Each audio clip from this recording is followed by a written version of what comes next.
In this one, they're asking us which one is linear and which one is nonlinear, or they could both be linear.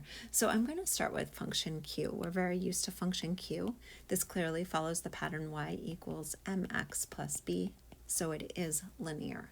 So you would say it's linear, and it follows your standard linear format. So it's y equals mx plus b, where your slope is 1/3, and your y-intercept is 2.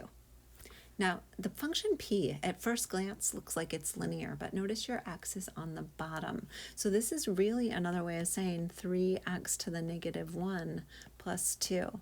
That would not be an exponent of 1, that's an exponent of -1. So it is not linear. That is not following our linear patterns. So you're going to say this is nonlinear,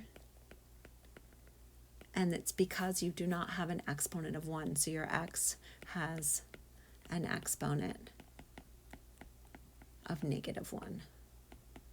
Okay.